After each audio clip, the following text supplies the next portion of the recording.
अजरुकुम अल्लाह। मुसीबतों में एक मुसीबत इमाम फरमाते हैं, हमें शाम के उस जिंदान में रखा जिसकी छत नहीं थी।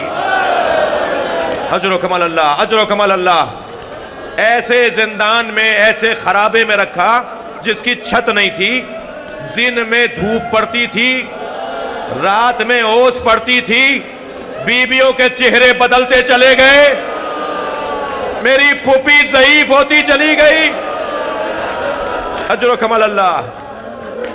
और फिर फरमाते हैं, शाम की एक बड़ी मुसीबत भी सुन लो, शाम के जिंदान की एक बड़ी मुसीबत भी सुन लो।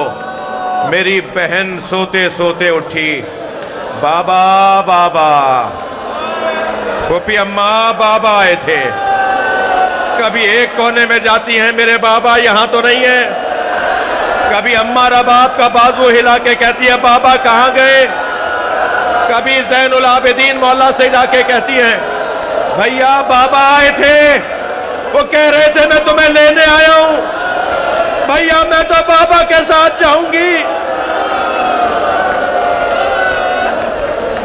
क्या जवाब दे सकीना को। बाबा बाबा की आवाजें बुलंद हुई। यजीद के आराम में खलल आया। अपने गुलामों कनीजों को बुलाकर कहा, ये बच्ची क्यों रो रही है। क्या इसने ख्वाब देखा है, हुसैन को ख्वाब में देखा है, अपने बाबा को याद कर रही है।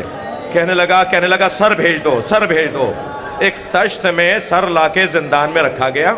जब रुमाल हटाया गया ना, तो जनाबे सकीना ने पहले तो गौर से देखा और फिर गौर से देखकर कहा, भैया ये किसका सर है। कहा, सकीना तुम बाबा को याद कर रही थी, ये बाबा का सर है। मुझसे बयान नहीं हो पाएगा। एक अरब खतीब से मैंने ये मंजर सुना कि जैसे ही बताया नहीं बाबा का सर है, तो बीबी जहां बैठी थी वहां से खड़ी हुई, 2 मर्तबा जमीन पे गिरी, फिर उठी, बाबा, और आगे बढ़ के बाबा के सर को गोद में लिया और पहला सवाल ये किया, बाबा आपके रुखसारों पे किसका खून है। बाबा आपकी रगें किसने काटी। बाबा आपकी पेशानी पर चोट कैसी है। फिर कहा, बाबा मेरी बालियां भी उतार ली, बाबा मुझे तमाचे मारे। बच्ची बाबा बाबा कहती कहती खामोश हो गई। बाबा के मुंह पे मुंह रख दिया। इमाम सज्जाद आगे बढ़े, आवाज दी, फूफी अम्मा ज़ैनब, अम्मा रबाब को संभालो। आवाज आई, इन्ना लिल्लाह।